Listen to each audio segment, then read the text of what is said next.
쇼! 안녕하세요. 시대의 양심 마성의 중독성 대체 불가 정봉주의 정치쇼 정봉주입니다. 자, 오늘은 11월의 마지막 불금이죠. 모두에게 특별한 금요일이지만 특히나 어제 일주일 늦게 수능을 마친 수험생들 그리고 수험생 가족들 모두 1년 만에 즐거운 불금 되시길 바라겠습니다. 카니발의 그땐 그랬지 듣고 일부 돌아오겠습니다. 검찰개혁 자, 함께 하실 분. 자, 오랜만에 불러보는 이름이죠. 뿜어라 박뿜계 자리하셨습니다. 네, 안녕하세요. 반갑습니다. 예, 오늘 뿜을 거야 안 뿜을 거야? 뭐예요? 왜 그러세요? 자, 독보적인 논평 서초동 저승사자의 원조 이재환. 예, 안녕하세요. 이재환 변호사입니다. 예, 검찰개혁 원투펀치. 자, 최강 변호사님. 예, 안녕하세요. 예, 요즘 또 방송계에서 박문진 이사로서 사이다 발언을 또 날라다녀요. 팔자에 없이 방송에 자꾸 관여하고 있습니다. 아니 꾸물꾸물 스타일이야 보면 꾸물꾸물 스타가 됐어. 꾸물꾸물 스타는 여가수. 아니 꾸물꾸물 스타일이야 보면 꾸물꾸물 스타가 됐어. 꾸물꾸물 스타는 여가수. 꿈틀꿈틀하면서 스타가 돼버렸어. 아니 유튜브에 난리 났던데. 난리가 났어요. 예. 예. 창피해 죽겠어요. 왜요? 신종 뭐 팩트 선배님들 같이 폭격기로. 좀 품위 있는 멘트로 나와야지. 신동 팩트 폭력기. 이름이 최강이잖아. 최강. 최강으로 빡 때릴 때 욱. 예, 욱. 아니 숨도 안 쉬고 한 20분간 말을 하신 것 같은데. 그러니까. 저도 여러 번 들었어요. 제가 최강욱 변호사 팬이잖아요. 참나. 서로 쫙쫙 말아주는 분위기. 아주 자, 훈훈한 좋습니다. 프로그램이네. 자, 박 의원님 먼저 요즘 예. 여의도 떨고 있다? 여의도 요즘 모래시계 촬영이 한창이라고요? 나 떨고 있냐?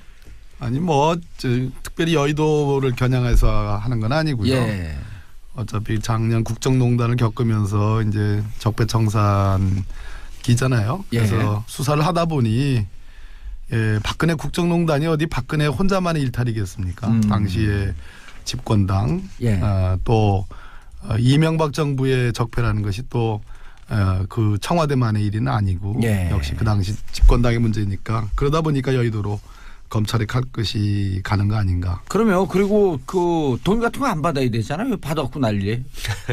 예. 안 받으면 될 걸. 그렇잖아요. 뭐 주니까 안 받을 수도 없는 면도 있겠지만. 표정이 왜 눈빛이 저는 흔들려요. 주는 사람도 없어. 주는 사람도 없어서 다행스럽게. 자, 그런데 이제 지금 이제 촛불 정국 이후에 촛불 정부가 떴단 말이에요. 예. 검찰이 적폐 청산 대상 이 개혁 대상 1호였었는데 지금 정국이 바뀌었어요. 검찰이 이상하게 개혁을 주도하는 형국. 자, 여기에 대해서 한마디씩 논평을 간단하게 하고 일각에서는 검찰이 자신들을 향한 개혁의 칼을 견제하려고 그러는 거 아니냐? 그런 측면도 있죠. 있어요? 예. 최근에 뭐 검찰총장 만나니까 어떻게 잘 지내냐 하니까 수사가 잘 돼야지 한마디를 하시더라고요. 그 이야기는 수사가 잘 되지면 검찰의 모든 문제는 해결된다는 그 내심의 의사를 그냥 은연중에 드러낸 것이 아닌가. 수사권 분리 안 된다 이런 뜻으로 확 들리는데 저는. 어쨌든 지금 그 촛불 전국에서는 검찰이 국가기관 중에 불신의 1호였는데 지금 어떤 지금 적폐청산 과정에서는 검찰이 어쨌든 선두주자로 나서고 있잖아요. 요즘 검찰 모습은 잘하고 있다 이렇게 보이시는 건가요? 아니니까 이게 조금 그렇게 하면서 이 청산 대상인 적폐를 검찰이 나서서 해소하면 검찰이 이 기회에 실기했던 부분을 좀 만회할 수 있지 않을까. 그렇게 되지면 여론이 바뀔 수도 있다는 생각도 하는 것 같아요. 자신에게 좀 우호적으로 바뀔 수도 있겠다. 검찰이야 당연히 그런 기대를 하겠죠. 과거 참여정부 때 대선자금 수사를 통해서 검찰개혁을 저지했던 경험이 있으니까 제 느낌은 뭐 앞으로 남아있는 우병우나 뭐 이명박 사건에서 성과를 올리면 국민들의 박수를 받고 결국 검찰개혁의 목소리도 줄어들지 않겠냐라는 기대를 가지고 열심히 하는 측면이 있는 것 같고요. 근데 그 정부 입장에 정권 입장에서야 적폐청산과 검찰개혁을 중요한 과제로 내세웠는데 어찌 보면 적폐청산의 그 신속한 처리, 효율성으로 해서 검찰을 활용하지 않을 수 없는 그런 딜레마가 일부 있는 것 같고요. 제 생각에는 이번 기회에 경찰에도 좀 수사 능력을 확인할 수 있는 기회를 주면 어떨까? 또 경찰개혁위원회 지금 참여하고 계시잖아요. 예. 그러니까 뭐 경찰은 수사를 못한다, 수사 능력이 없다라고만 하지 말고 예. 앞으로 수사 구조가 바뀌게 되면은 경찰은 무슨 일을 할 수 있을까를 이번에 한번 보여주는 것도 괜찮을 것 같습니다. 예.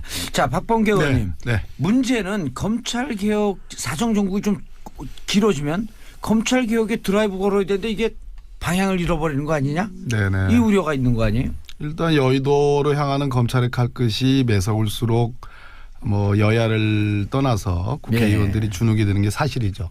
과거에 검찰 개혁이 상당 부분 여의도를 향한 검찰의 칼끝 때문에 중도에 포기되고 무력화된 측면이 없잖아 있고 지금 최강욱 변호사님 말씀하신 것처럼 2003년도 소위 대선자금 수사에서 안대희 중수부장이 국민은 검사로 뜨면서 검찰개혁이 사실상 물거품이 됐죠. 이유는 그 당시에 검찰개혁이 너무 지나치게 수사의 독립성, 정치적 중립성에만 초점이 맞춰졌고 견제와 균형이라는 것, 즉 권한의 분산, 경찰로 수사권을 조정해주고 또는 공수처를 세워서 고위공직자 수사권을 넘겨주는 이런 측면에 집중적으로 포커스를 못 맞췄기 때문에 지금 검찰이 수사를 잘한다. 이거는 중앙지검의 한정한 문제고요. 전국에 있는 본청 단위로 놓고 볼 때 과연 그런 것이냐라는 것을 한번 짚어볼 대목이고 또 수사를 잘한다 하더라도 그거는 과거에 잘못했던 수사를 정상화하는 측면이지 플러스 알파. 그러니까 더 좋은 검찰을 만드는 데서는 아직 제도 개선이 없다. 알겠습니다. 간단하게 공수처 설명해 주세요. 공수처 말 그대로 고위공직자 대통령과 가족 그리고 장관급 그리고 뭐 1급 이상의 공무원들에 대해서 검찰이 그동안 권력과 야합해가지고 봐주는 그런 수사를 못하게 하기 위해서 독립된 수사 조직이 검사도 보고 판사도 보고 대통령도 보고 국회의원도 보고 그 수사 독립해서 잘 하라. 아무도 눈치 보지 말고. 눈치 보지 말고. 고위공직자들. 국민 눈치만 봐라. 비리가 있는지 없는지. 네. 고위공직자 이주하 변호사님. 고위공직자죠. 저는 수입이 많잖아 일단. 저는 민간인이죠. 자, 근데 일반 사람들은 국민들은 사실 너희들만의 리간이냐 이렇게 생각할 수도 있거든요. 그동안 이제 검찰이 살아있는 권력에는 뭐 제가 있어도 봐주기를 하고 또 검찰 내부의 비리나 범죄에 대해서는 또 봐주기를 했거든요. 거기에서 결국 적폐가 쌓인 게 아닌가 이런 것이 이제 국민들의 생각이거든요. 그렇기 때문에 고위공직자 비리수사처는 지휘 고하를 망라하고 법에 따라서 기소할 것은 기소하고 수사할 것은 수사해야 되겠다는 것이 국민들의 요망이거든요. 그런 부분을 이번 기회에 제도로서 확립을 하고 검찰은 원래 제 기능들만 좀 하도록 하자 이런 것이 이제 원래 입법의 취지죠. 최 변호사님, 홍준표 대표 공수처 반대 뜻을 밝혔어요? 불안한가 봐요. 그 여러 가지로 불안한 것 같고 그 적폐들은 자꾸 청산하려고 하는 조직들이 늘어나면 늘어날수록 불안할 수밖에 없을 거고. 근데 공수처라는 거는 원래 검찰이 잘못을 해도 그걸 처벌하는 조직이 검찰밖에 없다라고 하는 심각한 문제를 해결하기 위해서 필수적인 조직이니까 홍준표 대표의 말씀은 그냥 정치적인 이해관계 득실을 고려했을 뿐이지 그리고 검찰의 입장을 어떻게 보면 옹호하시는 데 그치고 있을 뿐이지 이게 뭐 논리적 정합성은 없는 것 같습니다. 박 의원님, 법원검찰개혁위원회에서 공수처안이 나왔고 법무부안이 나왔는데 두 개가 충돌했어요. 그리고 법무부안은 마사지가 너무 심하게 됐다. 안 하자는 거 아니냐. 법무부 건과는 제가 낸 법안부와도 더 강해요. 그래요? 그래서 마사지 그러니까 그럼 박 법무부안은 의원님이 낸 게 가장 마사지가 잘 된 거예요? 아니 그 당시로는 가장 훌륭한 법안이었죠. 그러니까 정확하게 용어를 이야기하면 법무검찰개혁위원회에서 법무검찰개혁위원회 일단 그 가장 강력한 안이 나왔고 권고를 했는데 그거를 박상기 법무부 장관이 대폭 축소를 한 거죠. 그렇게 해서 이제 국회에 넘긴 상태고요. 우리 그럼 지금 뭘 갖고 하나요? 우리가 작년 그 촛불 전국을 경험하기 전과 후는 다른 거예요. 그렇죠. 전에 낸 거죠. 전에 낸 거기 때문에 그 당시로서는 이 베스트 그런데 촛불 전국을 경험하고 나서 우리 국민들이 다 판검사가 다 된 거예요. 변호사가 다 된 거예요. 예. 아니 근데 지금 재선이에요, 초선이에요? 재선이요. 재선이요? 촛불 전국을 예상을 못했단 말이에요? 형님 왜 그러세요? 그런데 그래가지고 지금 이재화 변호사의 말씀처럼 법무검찰개혁위원회에서는 아주 대단히 센 예. 그러한 개혁안을 냈고 법무부 안을 조금 그거를 좀 뭐 아까 우리 정봉주 선배님 말씀처럼 마사지를 예. 한 안인데 그 안도 제가 낸 법안보다는 훨씬 더 범위가 큽니다. 그럼 지금 국회에서 처리하려고 그러면 어느 안이에요? 이걸 제출하나요? 오늘 법무부 권고안 예. 개혁이 아니고 법무부 권고안을 기준으로 놓고 예. 제가 낸 법안 노회찬 의원님이 낸 법안 양승조 의원님 낸 법안을 보조식재로 해가지고 예. 한번 버무려 보려고 그래요. 아, 그렇게 예. 하고 조정을 하면서 가장 포인트를 맞출 부분은 어디예요? 이거는 물러설 수 없다. 지금 이제 아까 최강욱 변호사님 말씀하신 것처럼 홍준표 대표가 왔다 갔다 해요. 그렇죠. 예, 집사람한테 뭐 예. 남겨가지고 그때 일부 넘겨줬다 하다가 무슨 말인지 못 알아듣겠어요. 근데 그분 얘기가. 예, 그러죠. 왔다 갔다 예. 하잖아요. 그 심기가 그대로 공수처에도 그대로 반영이 되는데 예. 공수처 대안으로 한번 인정할 것 같듯 하다가 또 아닌 걸로 이렇게 돌아오고 자유한국당의 법사위원장인 권성동 의원이나 주광덕 의원이나 뭐 여상규 의원이 이런 분들은 공수처장 추천권을 야당에게 주면 검토해 볼 만하다 이런 정도 나갔는데 홍준표 대표가 콱 눌렀어요 지금. 그렇게 하지 마라. 정호택 원내대표가 콱 눌렀어. 그렇게 하지 마라. 이 얘기는 지금 자유한국당의 정치적 지형들이 굉장히 불안정하다. 네. 공수처를 바라보는 것도 그렇다. 그럴 때 저희들이 가장 큰 쟁점은 역시 공수처장 자격 추천의 문제다. 추천의 문제. 예. 이재화 변호사님은. 예. 아주 이게 타이트하게 하시는군요. 예. 진행을. 그 자유한국당이나 예. 홍준표 대표 같은 경우는 파출소를 만드는 거는 반대한다. 그럼 파출소가 우리를 감시하고 우리의 범죄가 있는지 없는지를 예. 조사를 할 거 아니냐. 그런데 우리가 임명하는 파출소장이면? 자유한국당 파출소장을 우리가 임명하면 검토해 볼 수 있다는 거거든요. 예. 그거는 조폭의 심리죠. 범죄자들의 심리잖아요. 아, 범죄자들의 심리. 우리 수사하지 마라. 네. 아. 우리를 봐줄 사람을 우리가 임명을 하면 파출소장을 임명하면 예. 받을 수도 있을 것 같다. 그런데 다른 사람이 경찰청장이 예. 그 파출소장을 임명하면 우리는 못 받겠다 이런 심리라는 거예요. 예. 거기에는 국민이 없는 거죠. 참 쎄. 이재화 변호사님. 원래 세요. 조폭의 심리. 아니 근데 그 공수처장 임명 이외에 다른 건 쟁점이 없나요? 아니 수사 대상 범위도 그걸 어디까지 할 거냐. 있고요. 예. 예. 그것도 유연하게 협상하려고 그러고요. 또 하나는 역시 뭐니 해도 예산, 공수처 예. 예산. 또 하나는 그 이제 뭐 그 공수처에 있는 검사들, 예. 특별 검사들을 어떻게 몇 명을 할 거고 숫자도 중요하고요. 예, 임기 문제. 최 변호사님. 네.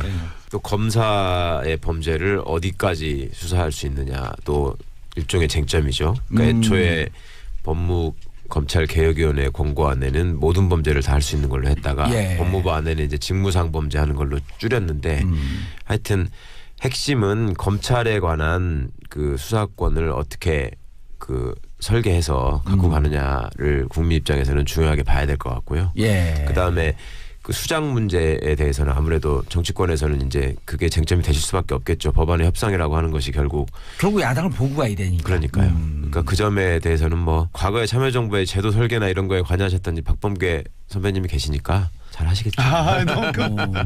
아까 이재화 변호사님이 그 경찰서 파출소론 예. 아주 저는 그거 좀 써먹어도 돼요? 네, 그렇죠. 좋습니다. 그러니까 예전으로 치면 이 관내에 경찰서 하나만 있었어요. 그렇죠. 경찰서 하나. 금방 발전시켰어. 예. 그런데 지금은 주위에 파출소를 많이 두는데 예. 경찰서장의 지휘를 안 받는 파출소를 두겠다는 것이 공수처거든요. 예. 그런데 그 파출소장을 야당이 임명하겠다는 거는 그게 조폭의 심리다 이 말씀하셨단 말이에요. 조사 받을 사람이 내가 마음에 드는 사람이 임명하겠다. 근데 간혹 야당도 예. 파출소장 중에 고를 사람이 없으면 괜찮은 사람을 고르는 경우가 간혹 있어요.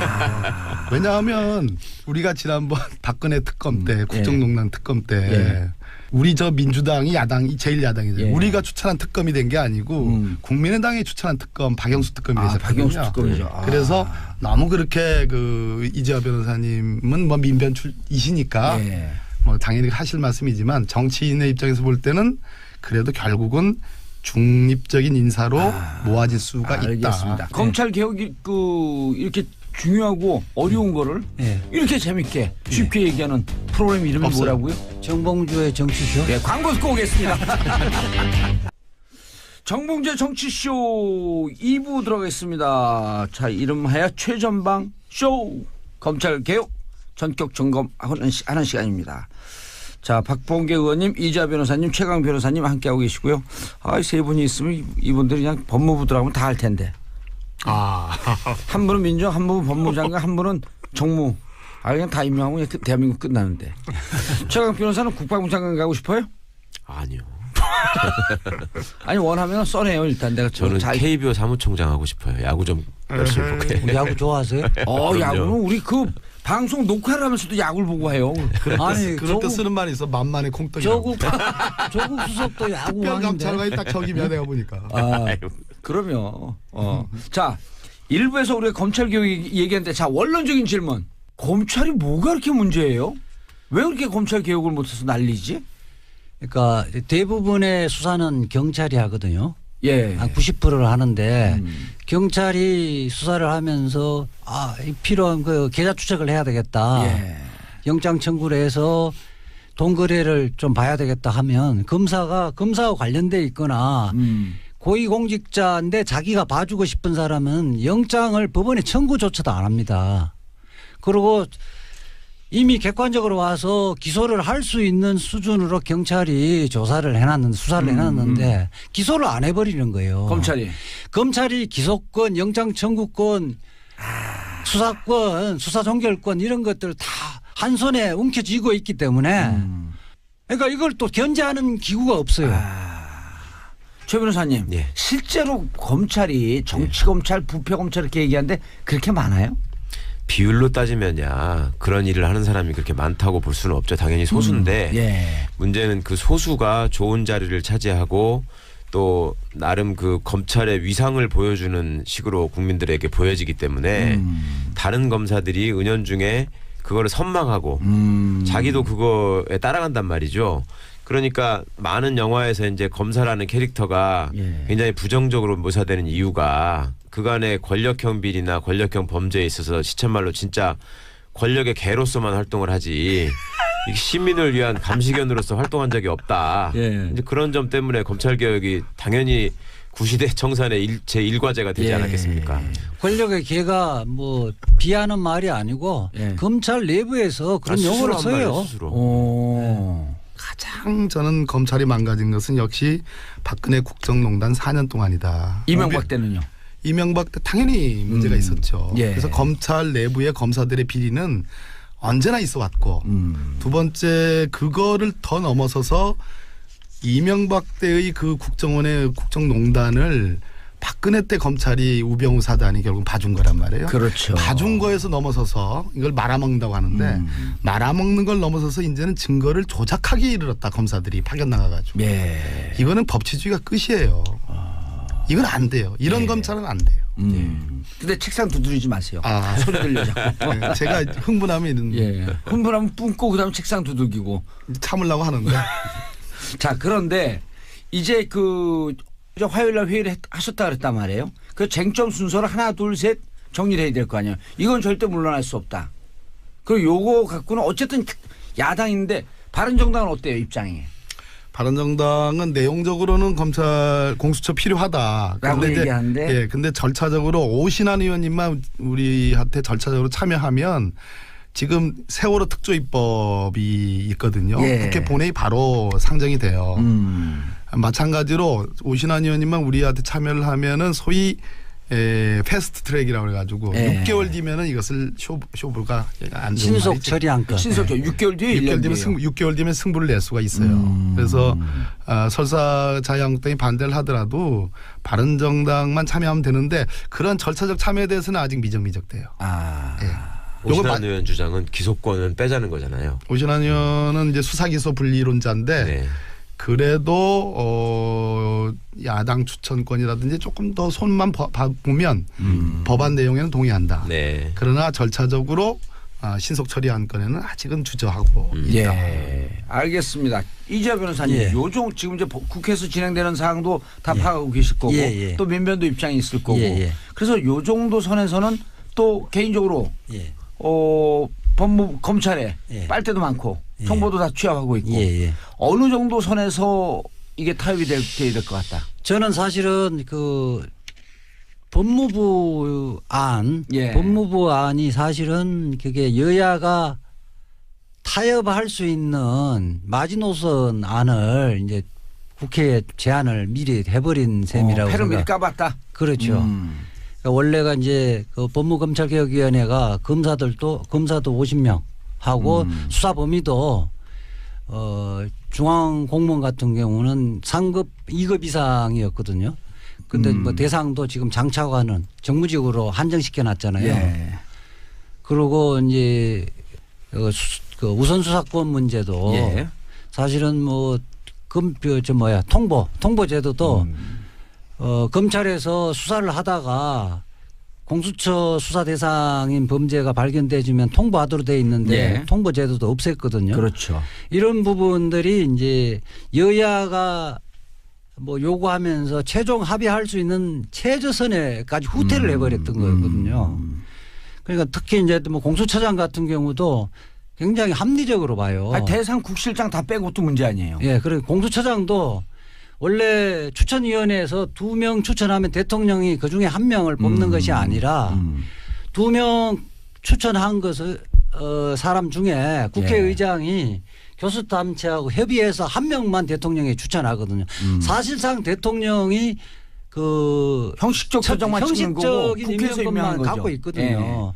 그러니까 국회가 합리적인 사람을 대통령이 입맛대로 임명하는 것이 아니라 국회가 사실상 의사결정권을 갖고 있는 거거든요. 이 부분은 뭐 여야 관계없이 안 받을 이유가 없다고 생각해요. 예. 자, 최 변호사님. 법무부 안이 그때 이제 문제 제기할 때 이런 분들이 있었어요. 이거 그 법무검찰 개혁위원회 아니 이게 이렇게 좀 톤 다운된 게 야당이라고 하는 파트너가 있기 때문에 그렇다라고 주장하는 사람들도 있었고 또 한쪽에서는 무슨 얘기냐 이 그 국실장 핵심 그 3명 중에 이 그 검찰 출신 다 배제하고 해야 된다고 했더니 법무부의 탈검찰화가 되지 않아서 이렇게 톤 다운된 안이 나왔다? 이 지적도 있었잖아요. 두 가지가 다 맞는 얘기 같아요. 그러니까 외부적으로 얘기할 때야 당연히 그 법무검찰 개혁위원회 권고안이 상당히 많은 부분 그 이상을 담고 있지만 현실화되기가 어렵지 않느냐. 야당이 있기 때문에. 라는 고려는 분명히 하셔야 됐겠지만 법무부에서 그 안이 성안될 때는 실제로 파견 검사들이 많은 역할을 했던 것 같고요. 그 개혁위원들은 일체 그 논의에 참여하지도 않았고 알지도 못한 상황에서 그 발표된 걸로 봐서는 분명히 검찰이 자신의 이익을 지키기 위한 어떤 식의 그 행동을 한 거고요. 이 점은 국회에서도 뭐 잘 알고 계실 거기 때문에 앞으로 법안을 심사하시는 과정에서 적절히 특히 이제 검찰과 관련된 부분은 그 법안의 논의에서 쉽게 양보해서는 안 될 부분이라고 생각하거든요. 그 검사가 몇 명이 가느냐, 어떻게 뽑느냐, 가서 몇 년을 있느냐, 그다음에 다시 검사로 돌아갈 수 있느냐, 뭐 이런 부분들은 절대 건드릴 수 없는 부분이라고 생각하기 때문에 그런 점들이야 뭐 누구보다 잘 아시는 우리 박범계 의원님 계시니까 걱정 안 하셔도 될 것 같습니다. 저는 제가 좀 말씀드릴게요. 우리 그 박근혜 정부 때 상설특검법 통과했잖아요. 그때는 참여연대나 민변에서는 그것이 통과되면 차라리 안 하는 것보다 못하다는 지적을 많이 했거든요. 실제 그렇게 됐습니다. 상설특검법안을 통과를 시켜놓은 이후에 휴지 조각이었잖아요. 그것은 한 번도 그 법을 적용한 적이 없거든요. 그러면서 이 지금 상설특검법안을 야당하고 여야가 합의해서 통과시켜졌다 하면 생색만 냈다는 겁니다. 이게 자칫 잘못하면요. 지금 공수처법을 해놓고도 설치 안 하는 것보다 못할 가능성이 있다는 겁니다. 그런데 우리가 공수처를 논함에 있어서 이제 두 분 변호사님은 아주 원칙적인 입장을 지금 말씀을 해주셨는데 그건 필요하다고 봅니다. 그러나 또 하나는 특별감찰관 아까 뭐 저 특검법 상설특검법 관련해서 기구특검을 못 만든 거에 대해서는 저도 반성을 좀 해요. 그런데 특별감찰관법도 이건 무용한 기구다 이렇게 비판했는데 결국은 특별감찰관법을 만들어 놓고 이석수 특별감찰관도 박근혜 대통령이 선호해서 찍어서 임명한 사람인데 결국은 우병우를 잡는데 지금 쓰여지고 있거든요. 예. 적어도 수사권과 기소권을 갖고 있는 공수처가 만들어진다면 저는 그거는 진일보하는 거다. 예, 그렇게 말씀드리고 싶어요. 대상은 꼭 이번에 수정해야 되지 않나요? 대상은 1급, 2급 공무원들, 고위직 공무원들 다 들어가야 되지 않나요? 대상은 여야 간에 큰 그 쟁점이 되지 않고요. 그래요? 예, 큰 왜냐하면 법무부 안에서는 정무직 공무원을 갖고 장차관으로만 한정을 줬었거든요. 조금 넓혀야 되겠죠. 제가 그래서 아까 1급이라고 말씀을 드렸는데 1급. 예, 뭐 또 특수직, 특수경력직 뭐 그건 또 다른 문제고. 왜냐하면 장차관들은 이게 판이론이거든요. 밑에 액상화된 큰 판이 움직이고 있고 위에 따로따로 놀고 있어요. 근데 공수처가 만들어지면 공수처에서 수사를 해가지고 기소하는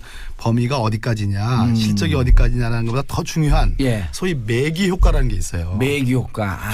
예, 그렇죠. 이 자보들 속에 매기를 집어넣으면 다 정화가 되는 그런 게 있거든요. 그러니까 공수처라는 검사를 언제나 주시하는 새로운 수사기구가 만들어진 것만으로 검찰이 본연의 기능 우리가 걱정했던 그런 부분들이 돌아간다는 얘기입니다. 자정작용에 중요한 하나의 카운터 파트너가 그렇습니다. 된다. 그 부분은 박범계 의원님의 견해하고 저도 동의를 하는데요. 처음 칭찬받았다.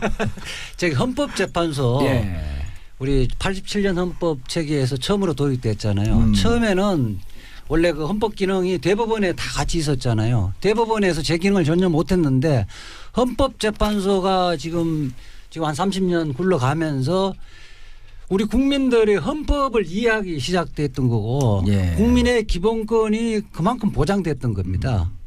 그렇기 때문에 출범이 의미가 있는 거죠. 감사합니다. 박범계 의원님 그런데 지금 이제 그 많은 국민들은 또 이렇게 생각해. 공수처 가려면 시간 많이 걸리는데 대통령이 임명권을 갖고 있는데 일단 인사쇄신만 잘해도 과거 정치검찰 우병우 라인 이런 분들만 핀셋으로 속간해도 잘 속간해도 일단 검찰이 좀 제자를 잡아가지 않을까? 그런데 과연 인사는 제대로 되고 있나?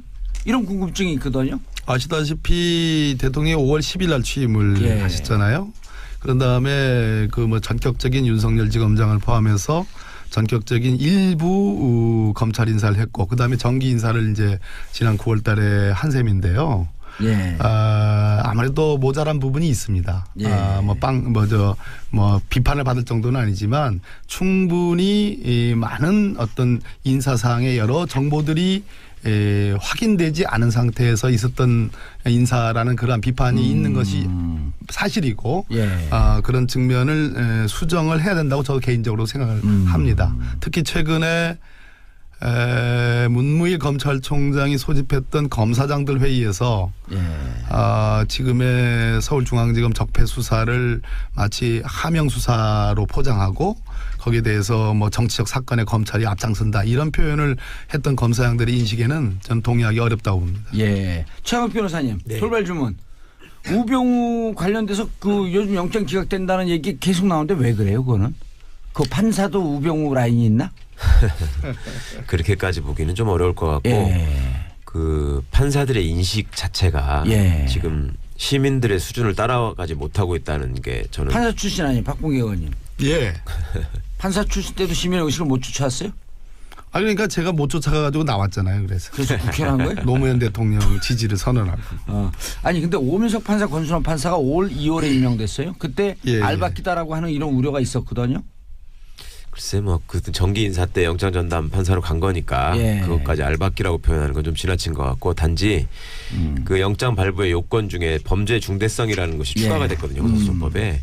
근데 범죄 중대성이라는 것에 대한 판단이 기본적으로 정보기관을 장악하고 운용하고 그다음에 권력을 굉장히 남용하고 국정을 농단하는 데까지 이르르고 그 방송과 뭐 문화계 지형까지 파괴하는 수준까지 이르렀는데 그런 부분에 대해서 지금 심각한 인식을 하지 못하고 있다는 게 문제라는 거죠.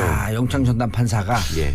지금 뭐 처음 말씀드리는 건데 그 영장 전담 제도가 과연 한 명의 부장급 판사 또는 부장에 가까운 단독급 판사들에 의해서 나라를 정말 뭐 좌지우지할 수 있는 어마어마한 중요 사건들을 단독으로 결정할 수 있냐? 간밤에 기록 봐가지고 결정하잖아요.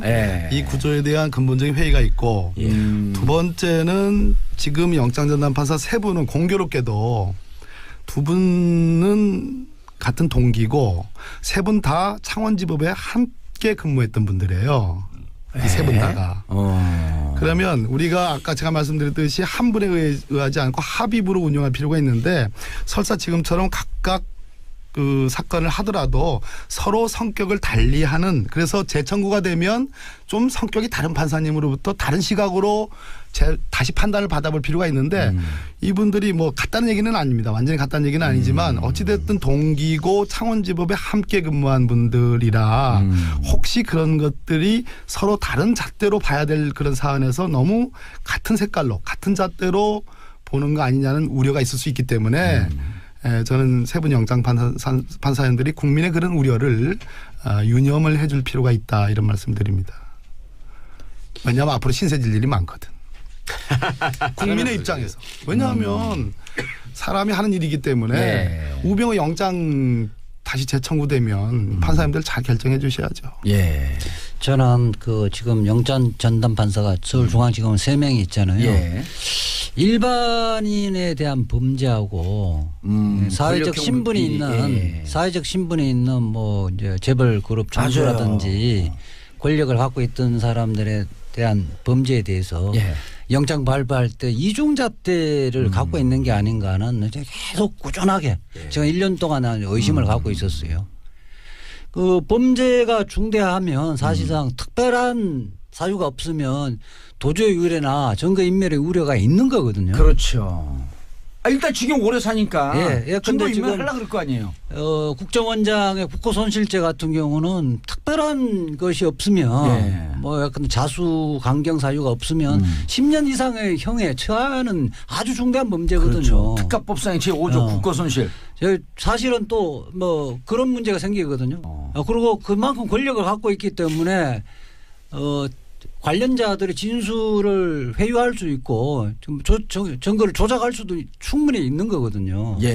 그런 부분을 갖고 이게 범죄의 소명 부분을 일부가 좀 안 됐다는 이유로 기각한다는 것 자체는 도저히 이해를 하기 어려워요. 최강 변호사님, 이병호 국정원장이 이제 1차 기각됐을 때 언론에서 그런 우려를 했다면 법조 출입 기자들이 이병호 국정원장이 임기도 길고 돈도 제일 많이 늘어났고 그런데 알고 보니까 우병우 수석과 근무 기간이 거의 겹치더라. 거의 일치되더라. 이게 뭔가 짬짬이가 있었던 거 아니야?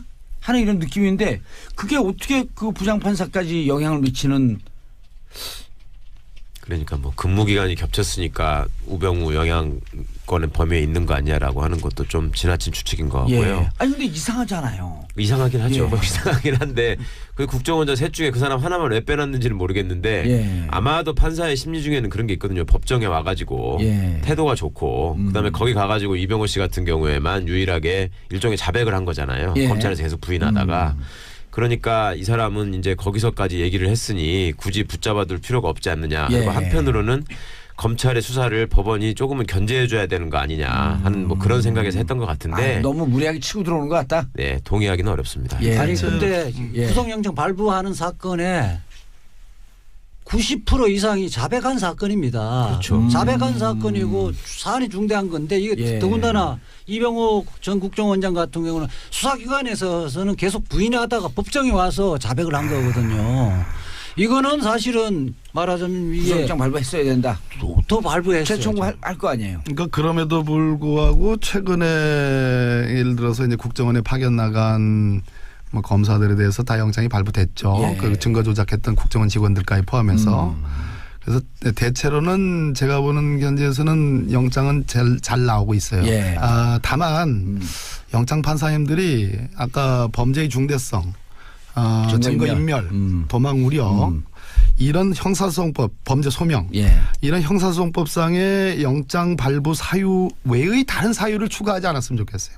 자꾸 만들어내요. 예, 그것은 오해받기 딱 십상이에요. 이재용 기각할 때도 그랬잖아요. 예, 이렇게 그 잘 사는 분이 주거 환경을 주거 환경.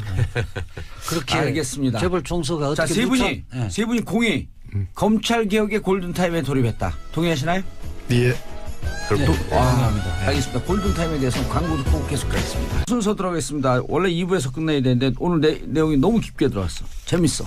자, 검찰 개혁 골든 타임 들어왔다. 공수처. 그렇죠? 박봉계 의원님. 네. 일단 일정 어떻게 됩니까? 거의 마무리 발언이에요 이제. 예, 그렇습니다. 11월 국회에서 최대한 조문 심사까지 전 들어가야 된다. 11월 국회에서. 예, 그래서 뭐 공수처 찬성이다 반대다 이런 뭐 큰 타이틀 가지고 뭐 선문답하는 거 이제 그만하고 예. 구체적으로 권고안과 법안을 갖다 놓고 어느 부분은 그래도 찬성할 수 있고 어느 부분은 반대하는지를 드러내야 된다. 그다음에 11월로 다 끝나는 게 아니고 12월에도 여야 대표들 간의 회동을 통해서 예. 저는 정치적 타결을 최종적으로 해야 된다. 이렇게 생각합니다. 그래서 법안 타결되면 통과는요? 12월에 전 또 출하해야 된다고 봅니다. 12월에 통과할 수 있도록 노력을 해야 된다. 예, 여야 대타협이 있어야 됩니다. 이 부분은. 알겠습니다. 이재화 변호사님. 예. 내년에 들어가면 지방선거 국면이에요. 예. 또 개헌 국면으로 들어갈 수도 있어요. 예. 그럼 지금 박봉계 의원이 말씀하셨듯이 이번 12월을 넘기지 않아야 된다? 그렇게. 근데 내용이 다 정리가 될까요? 그때까지? 지금 특히 야당에서 자유한국당에서 특히 권성동 법사위원장이 반대를 하면 어떻게 본회의의 안건을 상정을 할 수가 없거든요. 그렇게 되지면 적어도 신속 처리 안건으로 처리를 해야 된다고 봐요. 신속 처리 안건이란 것은 뭐 이제 제적 의원 과반수의 동의를 절차를 5분의 3. 그러니까 지정 요구를 과반수가 지정 요구를 해서 국회의장이 지정 요구를 하면 그 5분의 3의 그 찬성이 있으면 지금 신속 처리 안건으로 상정되잖아요. 그렇게 되지면 6개월 내. 그러니까 180 이내에 안건 심사를 하고 법사위에서 90일 이내에 체계 작구 심사를 하고 그렇게 하면 60일 이내에 본회의에 자동 상정되거든요. 그러니까 330일이 걸립니다. 그렇게 해서라도 본회의에 자동적으로 회부시켜야 된다는 거죠. 본회의 자동 회부시켜야 된다. 그건 야당이 반대할 때. 최강욱 변호사님. 네. 검찰은 과거부터 검찰 개혁의 얘기가 나올 때마다 항상 두 가지 전략을 씁니다. 첫 번째로 대표적인 게 시간 끌기. 그러니까 시간이 가다 보면 국민들이 검찰 개혁의 필요성에 대해서 둔감해질 수 있고 맞아요. 잊어버릴 수도 있고. 그다음에 당사자들 사이에서 또 여러 가지 얘기들이 들어가 가지고 물타기가 될 수 있고 그리고 일종의 개혁 피로증 같은 것도 노릴 수가 있고. 자꾸 국민들이 잊어먹어요. 네, 뭐가 잊어버리고. 이렇게 중요했지? 뭘 해야지? 그러니까 이제 그런 시간 끌기에 농락당하면 안 된다라는 점을 확실히 국민들께서도 좀 아시고 감시를 철저히 하셔야 될 것 같고요. 그다음에 또 하나는 그런 반면에 국민들의 박수를 받아가지고 아까도 말씀드린 것처럼 검찰 수사의 필요성을 계속 주장하는 그런 일이 또 이제 반드시 생길 거거든요. 그러니까 그런 점에 대해서 잘한 것은 잘했다고 분명히 칭찬을 해주고 응원을 해줘야 되겠지만 뭔가 꼼수나 이상한 짓을 하게 되면 그거는 시민들의 입장에서도 확실한 응징이 있어야 되겠다. 그렇지 않으면 계속 시간을 끌 것이다. 그걸 걱정하고 있습니다. 박봉계 의원님, 검찰이 개혁되면 결국 국민의 기본적인 권리가 향상되는 거 아니에요? 물론입니다. 그러니까 나라가 맑아지는 거죠. 나라가 깨끗해지는 거고 그것은 소위 사회적 비용을 초래를 안 하기 때문에 그만큼 국가 경쟁력이 강화되는 거예요. 상품을 만드는 데 있어서 부패가 있으면 부패 비용이 추가되는 거예요. 그럼 가격 경쟁력이 떨어져 가지고 안 팔리는 겁니다. 외국에 나가서. 뇌물 주면 뇌물 비용을 거기 원가에 놓여야 될 거 아니에요. 아파트를 지는데 부패가 있으면 결국은 제대로 된 그 자재를 쓰지 않고 부실하게 질 수밖에 없는 거거든요. 알겠습니다. 이재화 변호사님, 조국 수석이 이렇게 얘기했어요. 이번 정기국회가 마지막 기회는 아니다. 정기국회 아까 이제 뭐 패스트트랙까지도 얘기를 예, 하셨는데, 예. 근데 이렇게 갖고 청와대 인식도 여야 협상이니까 조금 미루면서라도 설득을 하면서 가야 된다 이런 거 아닐까요? 아니 뭐 조국 수석 입장은 예. 최대한 그 야당을 설득해서라도 법안을 통과시켜야 되겠다는 표현인 것 같아요. 예, 줘야 된다. 제가 거기 비공개회의 당연히 있었잖아요. 예. 있었는데 그 말씀의 취지는 대통령의 의지가 야당의 발목 잡기에 의해서 이게 도저히 통과되기 어렵다 하더라도 대통령이 거기서 포기할 것 같으냐. 그렇지 않다. 그런 의지가 아주 오히려 더 강력한 의지를 보이는 그런 거네요. 표현이고 예. 우리가 저는 12월 중에 예. 12월 올해 안에? 예, 12월 중에 특단의 조치를 저는 해야 된다고 봅니다. 국회 차원에서도. 국회 차원에서. 그다음에 중요한 것은 역시 적폐청산 수사의 일종의 중간 수사 결과를 발표하는 그 시점을 언제로 잡을 거냐. 이게 다 MB하고 관련된 거 아니겠습니까? 예. 적폐청산 수사가 검찰 개혁의 전부가 아니라는 말씀을 오늘 뭐 우리 1시간 동안 얘기를 드렸고 결국 제도 개선인데 이 적폐청산 수사의 종기화 공수처라는 제도 개선의 도입이 저는 같이 물려가는 시점이 온다. 그 측면에서 청와대 대통령 또 국회 여야 지도부 이런 차원에서의 어떤 대시도가 저는 있을 수 있다 이렇게 오늘은 그 정도만 말씀드립니다. 알겠습니다. 돌발 제안 하나만 할게요. 박범계 법사위원이 계시니까 국민들의 76%가 공수처 86%가 찬성을 하잖아요. 그런데 국민들이 법안 심사에서 누구 때문에 이 법안이 제대로 안 되는 건지 누가 억지를 부리고 있는지를 알아야 되거든요. 소위원회 심사를 생중계를 국회 방송을 생중계를 하자고 좀 제안을 하시면 어떨까요? 그래야 국민들이 알 수 있을 거 아니에요. 좋은 의견인데 제가 소위원장 할 때 그 말씀을 해 주시지 그래. 지금은 소위원장님이 제가 후임 제가 오늘 제 일 한번 해보겠습니다. 예, 알겠습니다. 자, 검찰개혁 골든타임 앞두고 이제 마무리 한마디씩. 검찰개혁 골든타임 왔다. 절대 권력은 절대 부패하게 마련입니다. 무소불위의 공영 검찰 지금 개혁하지 않으면 국민들이 불행합니다. 법무장관 취임하는 것 같아요. 예.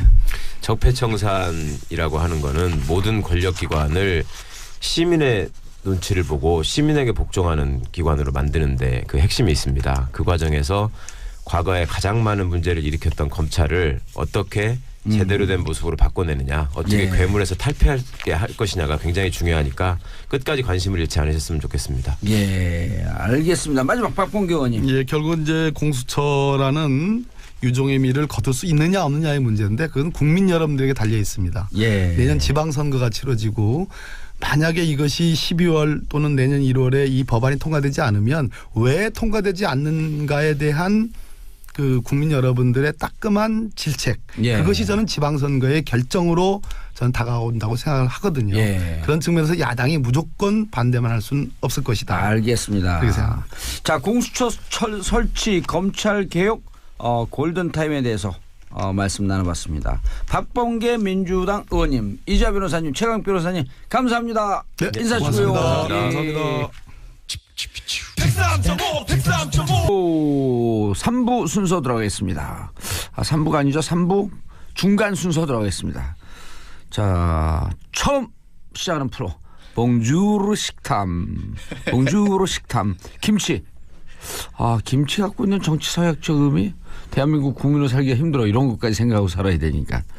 자, 오늘 함께 하실 분 음식물을 연구하는 약사 정재훈 약사님. 안녕하세요. 예, 프로 위치가 바뀌었어요. 그러니까요. 잘잘법이 폐지되고 공중분해됐어요. 자, 음식문화 연구자, 음식 칼럼도 연재하고 있죠. 고영 작가님. 예, 안녕하십니까, 고영입니다. 예, 여기 우리 언니네 뉴스에 고란 기자 나오더니 두 분이 무슨 관계예요? 같은 집안이에요? 그분 제가 뵌 적이 없어서. 아니, 두 분이 고란 고영 외자. 고씨. 뭐 누구나 사회동포인데 전지구인으로서 한 집안 사람이다 해도 과장은 아니죠. 제주고씨인가요? 제주고씨입니다. 예, 알겠습니다. 자, 두 분이 따로따로 나오다가 요 추석 특집으로 한번 나오셨거든요. 고영 작가님은 정재훈 약사님. 두 분 다 음식 전문가예요? 이제 저한테 전문가냐고 물어보시면 저는 자신 없습니다. 그때도 똑같이 얘기했어요. 예. 도돌이표예요. 예. 공부하면 할수록 참 의문이 생기고 내가 모르는 것이 커져요. 그냥 내가 모르는 것이 커지는 게 전문가라면 그런 의미의 전문가라고 하겠습니다. 고도사님이네. 도 다 닦았네. 저는 이제 음식 탐구하는 거에 관심 많고 특히 이제 과학적인 측면 그런 쪽에 위생적인 측면. 위생보다는 맛이라든지 음식 요리, 과학 이런 쪽에 관심 많죠. 자, 근데 왜 정치하고 연관시켰냐면 결국 정치는 잘 먹고 잘 사는 거거든요. 국민들이 등 따스고 배부르게. 맞아요. 배부른 것은 생활경제. 생활경제하면 돈도 중요하지만 잘 먹는 음식. 음식이 핵심이죠. 음식이 핵심이에요. 예. 먹을거리는 지금보다 정봉주의 정치쇼가 더 많이 다뤄야 된다고 생각합니다. 그래요? 예. 싫어요. 정치를 다뤄야 돼요. 먹는 거 안에서 정치 얘기 풀어가시면 되지 않습니까? 알겠습니다. 제목은 누가 지어오신 거예요 이게? 제목은 작가님이 그런 거예요? 식탐. 봉주르 식탐이 멋있지 않아요? 그렇죠. 봉주로 식탐. 봉주 파트가 있어서 그렇구나.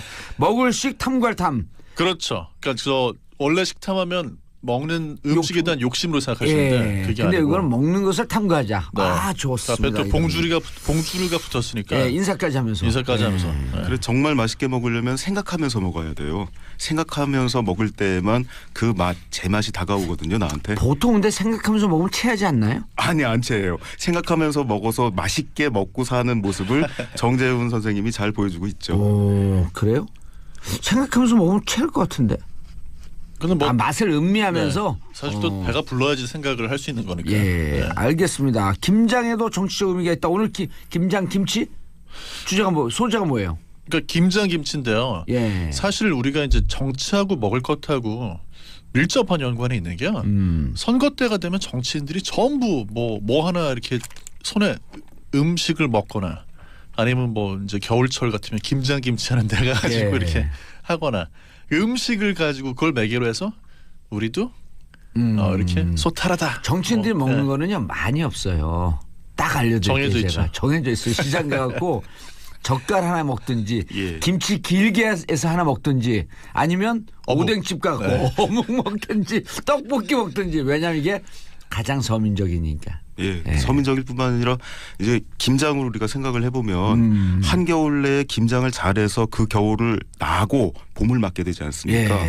그 김장이 없으면 우리가 겨울을 제대로 나기가 어렵단 말이죠. 그렇죠. 그러니까 그 안에는 정말 살기 위한 원초적인 공동체성이 깃들어 있어요. 누구나 자기 힘을 내서 김장에 참여해서 겨우내 먹을 것들을 마련해야 된다는 거죠. 그래서 내가 진짜 김치를 담든 어떻든 하나 절이고 싶지 않아도 어쨌든 정치인들은 가서 그 이제 인류학에서는 리추얼이라 그러는데 그 의례에 참여를 해야 돼요. 그 의례에 나는 참여하고 있다라고 하는 것을 과시하지 않으면 정치인으로서의 자격이 없는 것으로 대중들은 생각하게 되는 거죠. 김장 때마다 나타나는 정치인이 있다라고 하는 것은 그만큼 아직까지도 한국인들한테 김장이라고 하는 것은 공동체성의 상징으로서 굉장하다는 반증이에요. 근데 문화가 완전히 바뀌었잖아요. 저 어렸을 때만 해도 저희는 이제 이렇게 큰 가족이 대가족이고 그 온 동네 사람들이 막 같이 그러니까 김장을 보통 한 4일쯤 해요. 절인 날 또 온 동네 사람 갖고 한 1,500포기 2,000포기씩 했었거든요. 김장을 장도 쫙 묻어놓고. 근데 그런 게 요즘 다 없어졌더라고. 지금 이제 어느 정도는 남아있고 어느 정도는 없어지고 공존하고 있죠. 지방에 가면 여전히 그렇게 큰 잔치도 하나요?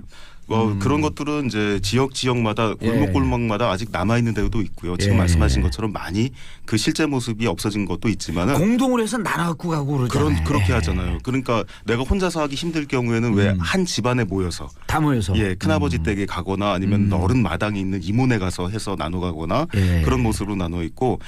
아니면은 심성안에라도 남아 있는 거예요. 우리 심성안에 남아 있으니까 그게 이제 지속되니까 김장철 되면 그렇게 정치인들이 김장하는 데 나타나는 거죠. 그렇죠. 그리고 김장할 때 그 김장 속 날배추 거기에다가 돼지고기 삶아갖고 그것도 한번 먹는 걸 보여줘야 또 직성이 풀리죠. 근데 이제 산업화라는 게 가속화가 되면서 어떤 나라든지 간에 전통적으로 겨울이 되면 먹을 걸 마련해야 되잖아요. 근데 그 마련하는 과정이 집에서 예. 가족이 모여서 하는 것에서 이제 해체가 되는 건 모든 나라 나타나는 현상이에요. 그러니까 이제 예를 들면 이탈리아 사람들은 김장 안 담거든요. 피자 담가요? 근데 이탈리아 사람들은 피자에 들어가는 그 토마토 소스 이거를 이제 가을철이 되면요. 예. 토마토를 괴짝으로 막 10괴짝씩 이렇게 사다 놓고 그걸 가지고 미리 이제 토마토 그 소스를 미리 쟁여놔요. 페이스트 같은 또 거 만들어가지고. 위도도 우리하고 엇비슷한데 그 이탈리 네. 그 밀라노 쪽이. 네. 근데 예. 토마토는 이제 그 자체가 산성이 강하기 때문에 보존이 돼서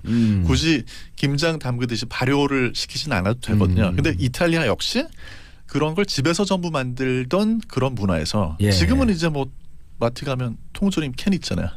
그런 걸 사 먹는 걸로 많이 바뀌었죠. 궁금한 게 네. 이게 김치가 발효식품 아니에요. 그렇죠. 그죠? 발효식품이라고 하는 건 말이 발효지만 삭혀서 썩혀서 먹는 거 아닌가?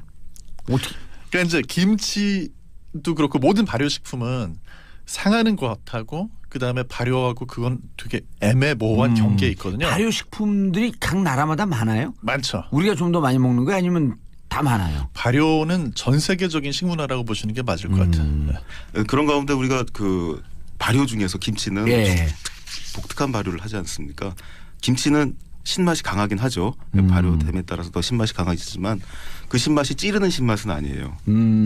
젖산 발효를 하는데 이게 찌르는 신맛이 아니고 은은하게 단맛까지 감돌아서 국물까지 끝까지 먹을 수 있다라고 하는 아주 독특한 개성은 있죠. 예. 야, 젖산 발효라고 하는 거 처음 듣는데.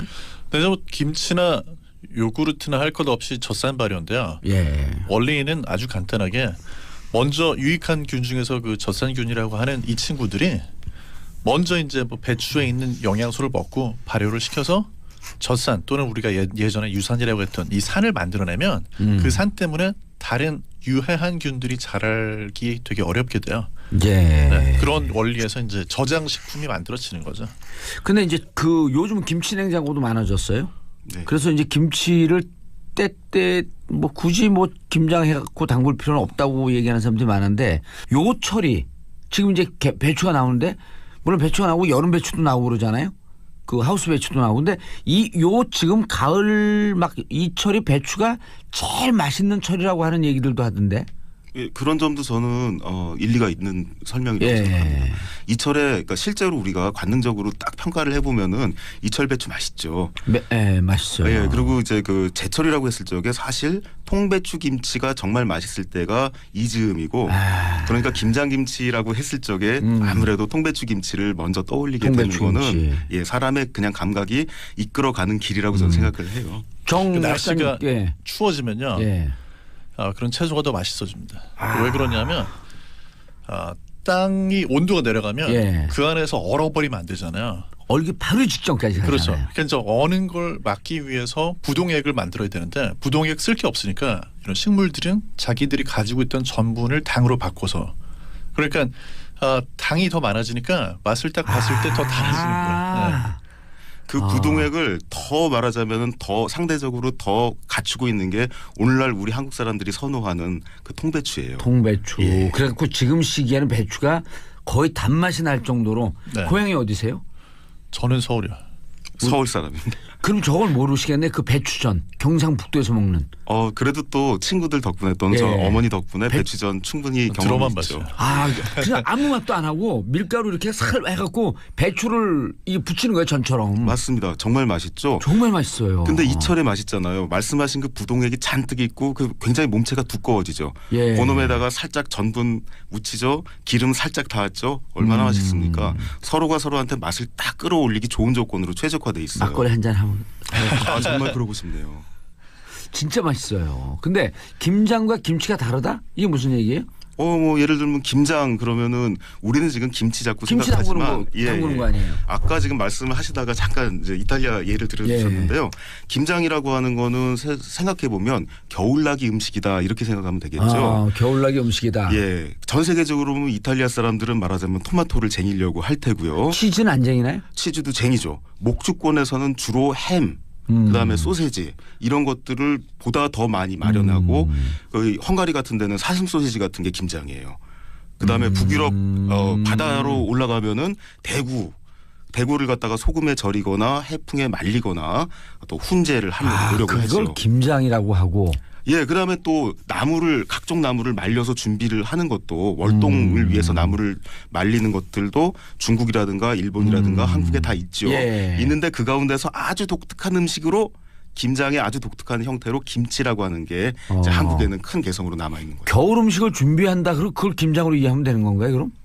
그 겨울 음식 준비 중에 하나라고 봐야죠. 그렇죠. 예. 그러니까 이제 예전에는 사실 춘궁기라고 그래가지고 그 봄철에 춘궁기가 온다는 얘기는 겨울 동안에 저장해 놓은 걸 다 먹고 나면 더 이상 먹을 수 있는 게 없는 그런 상태잖아요. 그러니까 이제 그런 어떤 식량 부족은 전 세계적으로 거의 비슷했기 때문에 겨울을 나면은 네. 그거에 대비해야 됐다. 그렇죠.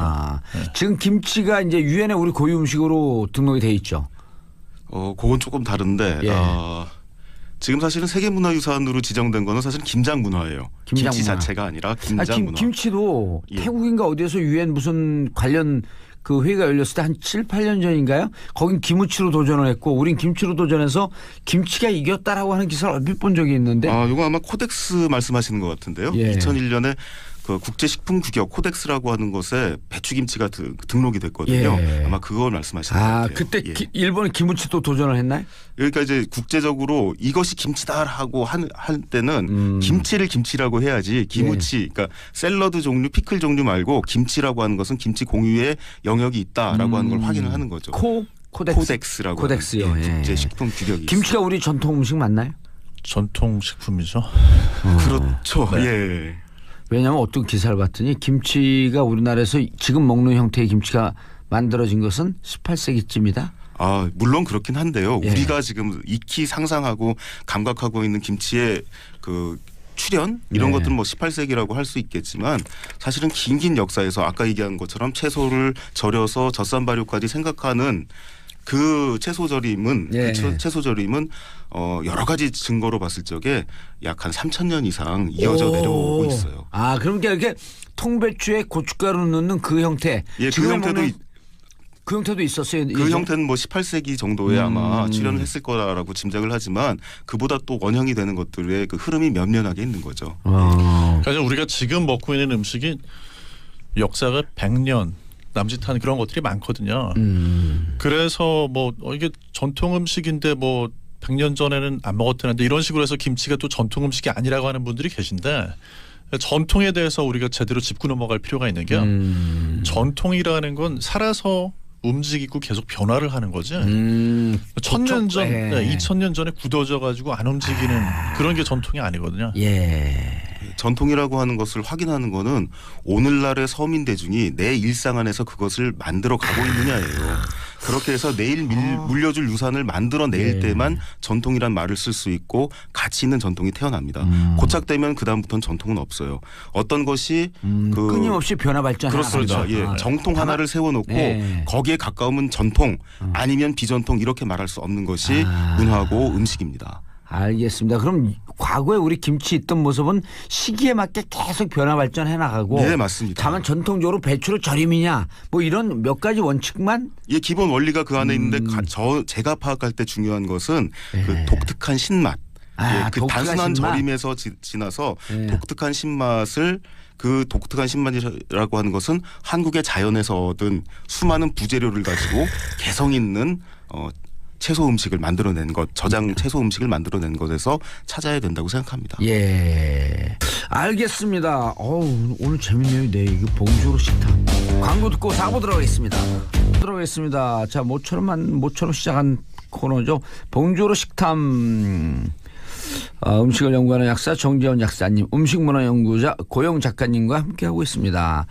어바웃 김치 얘기인데 할 얘기가 많아요. 그렇죠. 우리가 또 김치를 외국 사람들이 어떻게 생각하는지 궁금해들 하시잖아요.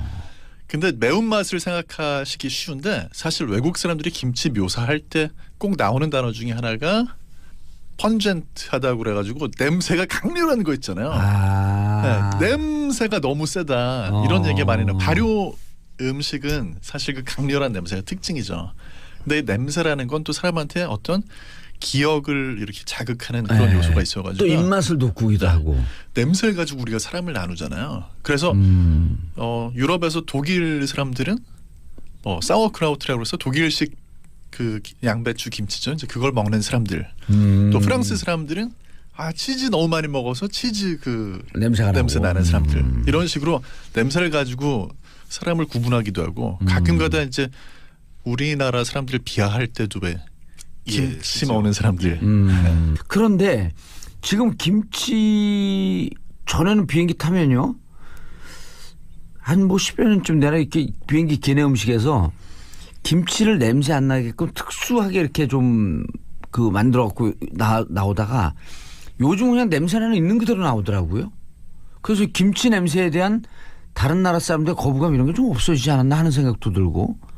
그게 글쎄 뭐 저도 뭐 그 부분에서는 잘 모르겠습니다만은 확실히 김치가 세상에 더 많이 알려진 것 알려졌죠. 예. 네. 그래서 예를 들면 이제 전 세계에서 음식 문화에도 이른바 얼리 어댑터라는 사람들이 있고 그 사람들이 내가 세상에 유행하는 음식을 제일 먼저 맛봤어 하면서 뻐기는 듯한 그런 일들도 많이 있지 않습니까? 그러니까 힙스터일수록 김치를 잘 먹는다 이런 얘기들이 북아메리카의 대도시에 없지 않습니다. 그래서 뭐 나는 스시 잘 먹어 이런 것도 자랑이고 똑같이 나 김치 먹어봤어.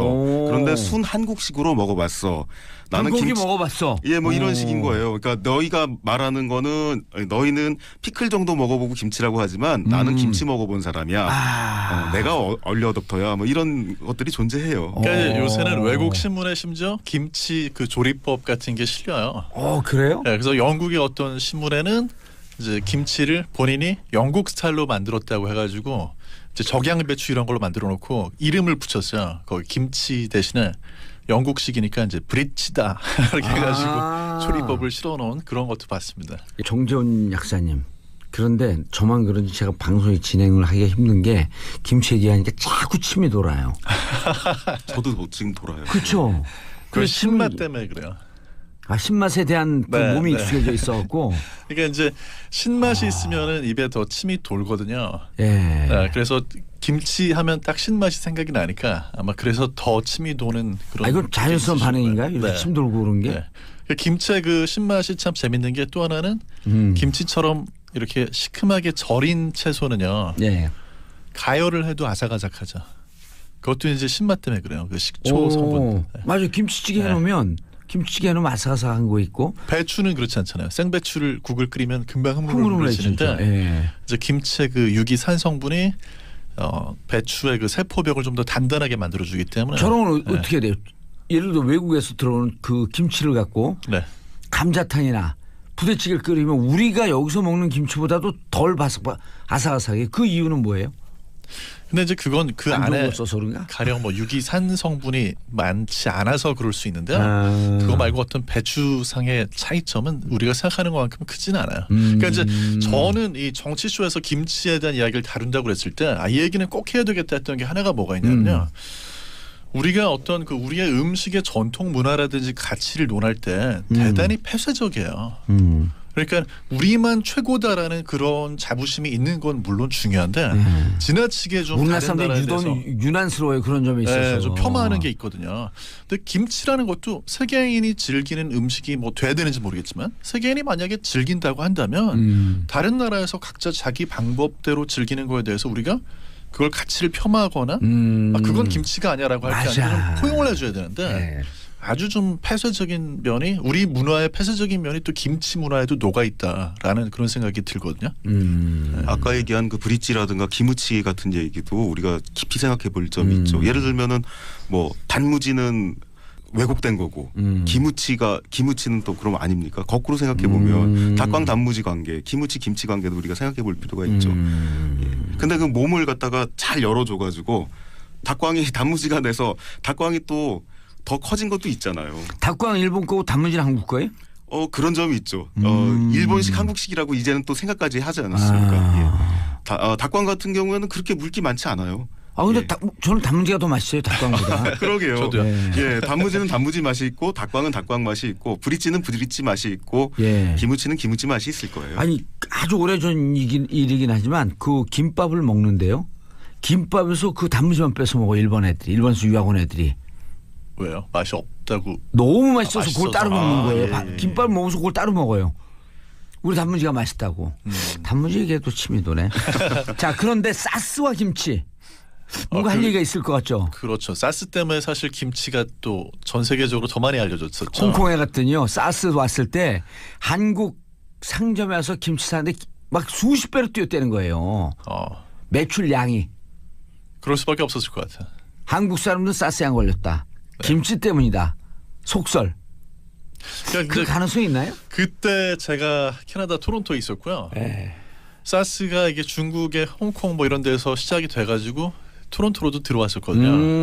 그러니까 이게 이탈리안 커뮤니티에 또 이게 돌아가지고 제 아는 환자분 중에도 막 걸려서 쓰러져 입원한 그런 분들 있고 그러는데 그때 이제 사스가 걸린 분들은 왜 걸렸냐면 김치 안 먹어서 그렇게 된 건 아니었고요. 이탈리아 그 사람들이 굉장히 정이 많아요. 그래가지고 한 분이 걸려서 몸져 누우면 다른 분들이 문병을 가지 말아야 되는데 문병 가가지고 거기서 부둥켜 안고 서로 막 이렇게 악수하고 막 키스하고 이러다가 옮아가지고 와서 이렇게 빠른 속도로 이탈리아 커뮤니티 안에서 확산이 됐었거든요. 그래서 가족 친지들이 굉장히 많이 전염이 됐어요. 우리나라 비슷한 문병 문화를 가지고 있는 거죠. 근데 이제 그 당시에 우리나라에는 이제 바로 옆에 홍콩이 있음에도 불구하고 사스 걸린 사람이 없다. 아니 홍콩에는 한국 사람들도 안 걸렸다니까요. 비켜갔다. 그래서 선풍적인 인기를 끌고 그게 또 막 외국 언론에 CNN 같은 데도 보도가 되고 했었는데 이제 그때 그 인기가 나중에 결국 무너지죠. 메리스 때 무너지. 근데 이제 무너졌다는 표현이 딱 맞는 게 사스나 메르스나 둘 다 아무튼 코로나 바이러스라고 비슷한 계열의 바이러스의 변종 바이러스로 이제 알고 있거든요. 근데 이제 뭐 사스를 김치 때문에 그렇게 넘어갔다더니 메르스는 웬 말이냐 이제 이렇게 된 거죠. 그래서 그것도 사실 따지고 보면 우리가 너무 지나치게 어떤 전통이라든지 한국적인 거에 메모리된 나머지 이른바 음식 괴담이죠. 네, 음식 괴담. 그렇죠. 음식에 대한 맹신이라고도 할 수 있죠. 그러니까 이제 그게 사실 좀 우리가 음식에 대해서 조금 더 폭넓게 생각하고 즐기고 연구하는데 방해가 되긴 하는 것 같아요. 돌발 질문. 제가 몸이 좀 안 좋고 그러면요. 저도 서울서 아주 토종 서울이고 이제 뿌리는 경북인데 몸이 좀 안 좋으면 저는 뭘 먹냐면요. 홍어를 먹어요. 그 홍어도 왕창 삭힌 홍어. 그 홍어 애탕 아세요? 코가 뻥 뚫리는 그 탕을 먹고 나면은 무슨 산삼 먹은 것 같아요. 두 분은 홍어하고 안 친하세요? 저는 홍어를 3, 4년 사이에 무척 좋아하게 됐어요. 우리 저 정 PD가 여기 고향도 아닌데 홍어를 엄청 좋아해요. 저도 굉장히 신기하게 생각하는 점이에요. 아까 냄새 말씀하셨는데 서울에서 나고 자라서 뭐 홍어를 그렇게 접해봤겠습니까? 그런데 주위에 홍어 좋아하는 분이 있어서 저를 밥만 먹으면 홍어를 먹으러 가자고 해서 몇 번 그냥 잘 모르고 처음에는 싫기도 했던 음식인데 먹다 보니까 사실은 그 냄새, 그 질감에 완전히 적응이 돼버렸어요. 지금은 3, 4년 사이에 정말 크게 바뀐 게 제가 먹고 싶을 때가 있어요. 그 정도로 일부러 찾아가요. 일부러 찾아갈 정도가 됐습니다. 그냥 3, 4년 만에 변한 거예요. 근데 이거를 거꾸로 유추해서 우리 고추도 생각해 볼 필요가 있어요. 언제 그렇게 한국 조선 사람들이 고추 뭐 봤다고. 언제 들어왔어요 고추는 우리나라에? 그러니까요. 한 17세기쯤 들어왔을 텐데 그러더니 18세기에 이미 고추를 쓴 김치 나타났잖아요. 세상에. 이 이제 고추에 해당하는 뭐 남만초였던 것 같은데 용어가 그걸 사람들이 맛있다고 그래서 술에다 타서 마셨다가 마시고 나서 죽었다라는 식의 이런 기록이 나오거든요. 설마 죽지는 않았을 것 같은데. 고추 술을 담그면 그건 맛이 없을 것 같은데. 근데 이제 초창기에 뭔가가 새로운 음식이 외국에서 유입이 됐을 때는요. 문화적으로는 거기에 대해서 배척을 하거나 좀 두려워하는 마음이 있기 마련이거든요. 이제 그런 것들이 초기에는 있었는데 어떻게 이렇게 갑자기 확산이 돼가지고 오늘날 한국하면 김치하고 또 고추 매운맛 이게 떠오르게 됐는지는 연구 주제가 될 것 같습니다. 큰 연구 주제예요. 근데 어쨌든 잘 통과해서 고추에 적응했지 않습니까? 근데 김치에 나트륨 하면 소금 아니에요. 나트륨 많아서 건강에 좋지 않다 그랬고 요즘 이제 저염 김치가 많이 나오거든요. 그렇죠. 이거 몸에 안 좋다. 근데 실질적으로 우리가 일상적으로 먹는 그 김치에서 얻는 소금의 양이 그렇게 과하게 많아요? 근데 김치에서 얻는 소금의 양이 좀 많죠. 일단 소금에 절이니까. 그렇죠. 그러니까 기본적으로 김치 염도는 한 3% 정도 되거든요. 3%가 남도 쪽으로 가면 이제 3% 이상이 되는 거고 세지죠. 예. 서울 쪽으로 조금 더 북쪽으로 올라올수록 염도가 좀 낮아져서 한 2% 정도 되는데요. 남도 김치는 또 젓갈까지 쓰잖아요. 그렇죠. 근데 이제 김치가 건강에 좋다 나쁘다 해서 물론 좋은 면이 굉장히 많이 있고요. 뭐 비타민도 풍부하게 들어있고 왜냐하면 그런 것들은 발효하는 과정에서 비타민 B군이 더 만들어지기도 하고 원래 들어있던 비타민 C는 파괴되지 않고 그대로 남고 이런 좋은 점이 있는데 다만 이제 김치하면 너무 우리가 김치는 우리 거고 어디 김치에 대해서 안 좋은 이야기를 하려고 하느냐 하다 보니까 이제 가려지는 부분도 있죠. 예. 문제점으로 지적되는 건 딱 두 가지인데요. 하나는 그 고염, 염도에 대한 소금에 대한 이야기고요. 또 하나는 이제 발효시킨 그 생선, 젓갈 이런 게 들어가는 부분. 그 두 가지가 이제 문제로 지적이 되죠. 그래서 사실은 김치를 맛있게 먹자면은 우리가 지금 염도도 얘기가 나왔지만은 우리 밥상 전체에서 한번 생각해 볼 필요가 있습니다. 생각해 보면은 만약에 김치를 일품 요리로 즐기겠다고 하면은 염도 더 낮아도 되죠. 저염 그렇죠. 예, 다른 부재료의 맛 가지고 다른 맛을 더 추구해도 되는 거죠. 짠 맛이 너무 앞으로 나오지 않도록 하는 수가 있는 거죠. 근데 이제 반찬으로 쓴다고 하게 되면 조금 짭짤해도 되는데 전체 밥상으로 봤을 적에 총량에서 염분이 빠지면 되는 거지. 아니 음식이라는 게 짤 때 짜고 실 때 시고 감칠맛 너무 나댈 거 없고 단맛 마지막에 방점 한번 찍어주면 되는 거지.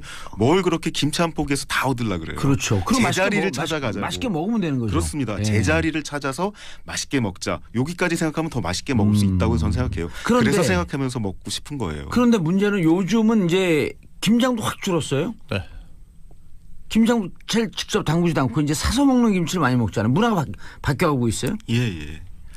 그 문화 뭐 당연한 문화의 변동이죠. 어르신들은 또 담가 먹지 않는 김치는 김치도 아니래요. 예, 그렇게도 말씀하시죠. 그래서 아까 방금 제가 말씀을 나누면서 이런 말씀을 나누면서 들어왔어요. 그러면 우리가 뭐 전보다는 우마차를 덜 타고 지금 철도 이용객이 늘어나 이게 협찬 일입니까? 아니죠.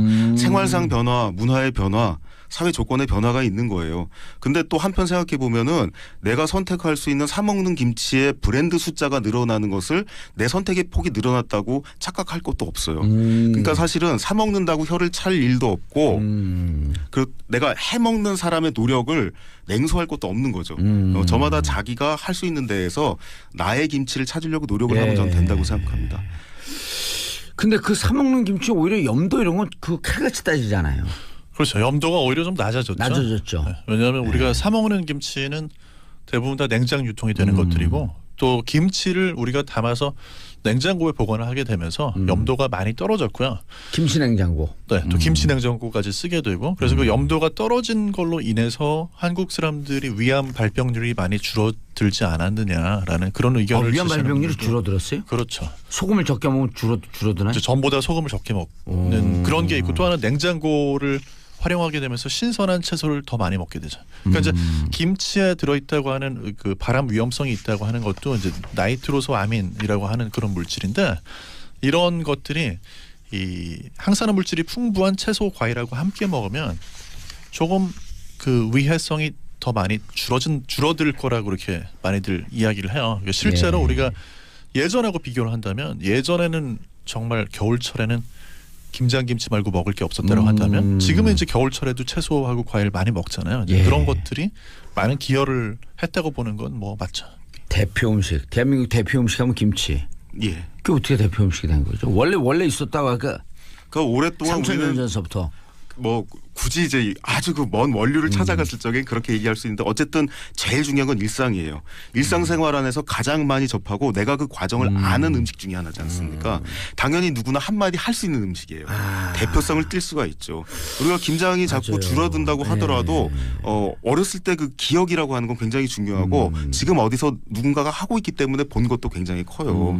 재료부터 무배추라고 하는 재료부터 젓갈 우린 일상에서 알고 있는 것들이죠. 그 모습을 받고 장도 본 적이 있단 말이에요.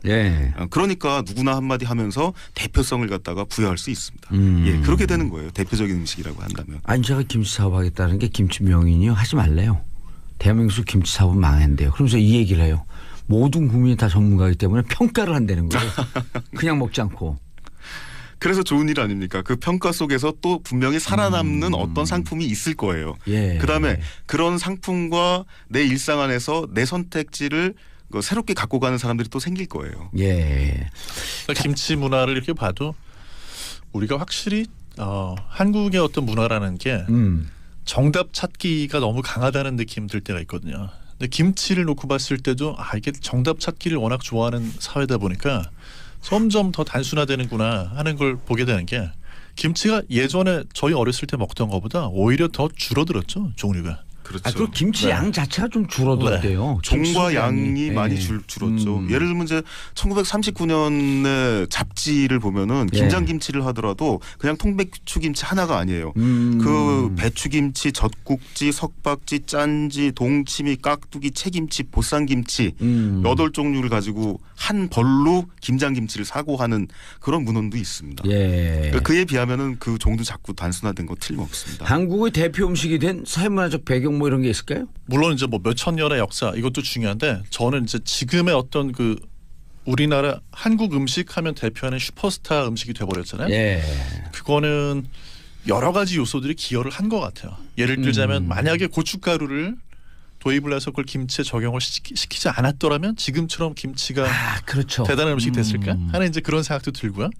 또 김치 냉장고도 개발이 됐지만 김치를 저장하는 방법에 대한 것들을 이렇게 계속 연구하고 개발하지 않았으면 지금까지 됐을까 이런 생각이 들고 그러니까 김치라는 걸 놓고 봤을 때는 정말 재밌는 거는 서민들이 어떻게 해서든지 먹고 살아가려는 일념으로 연구 개발을 거듭해가지고 지금의 어떤 완성형의 정말 대표적인 슈퍼스타격인 음식인 김치가 만들어진 거죠. 그렇죠. 그 면면한 흐름에 중심에 서민대중의 일상생활이 있음. 그걸 가장 잘 드러내는 음식이어서 참 소중하고 대표자로 불려 마땅한 음식이 됐다고 생각합니다. 자, 미래 여전히 우리 대표 음식으로 남아있을까요? 미래 저는 함부로 점치기는 어렵다고 생각합니다. 지금 그럼 우리가 살 날까지는 이제 한 얼마 안 남았어요. 한 100년쯤 남았는데 앞으로 살아갈 날이. 그래서 이제까지 온 김치의 역사를 통해서 미래를 한번 점쳐보면 저는 이래요. 분명히 새로운 재료와 새로운 맛 감각이 들어올 것이다. 그리고 우리는 그것에 서민대중들이 새로운 재료와 새로운 맛 감각에 잘 적응 대응해서 새로운 김치 문화를 또 만들어낼 것이다. 거기까지는 제가 말할 수 있을 것 같습니다. 그러니까 김치라는 것도 결국 파보면은 이게 필요에 의해서 만들어진 거거든요. 근데 이제 요즘 들어서는 우리가 김치에 대한 걸 이야기를 할 때 지나치게 이제 감상적으로만 하는 그런 말하는 경향이 있지만 음식에 있어서는 항상 어떤 그런 먹고 살아야 되는 필요가 그건 뭐 우리가 앞으로도 있는 거기 때문에 김치가 지금의 형태로 지속이 될지 아니면 또 한 단계 발전할지는 모르지만 그걸 지켜보는 게 아마 제일 재밌는 게 되지 않을까. 유지되겠다 안 되겠다? 저는 지금 형태 김치가 한 100년을 갈 것 같아요. 그렇죠. 조금씩 줄어들고 있으니까. 알겠습니다. 자, 두 분 인사하시고요. 감사합니다. 감사합니다. 지침이 돌아 계속 못할 것 같아요. 자, 마지막 곡으로 우리 그 김치와 가장 밀접한 관계가 있는 분 김장훈 씨. 김장훈 씨 고속도로 로망송 들으면서 마치겠습니다. 감사합니다. 깜짝 놀랐어요. 저는 내일 11시에 다시 찾아뵙겠습니다. 땡큐.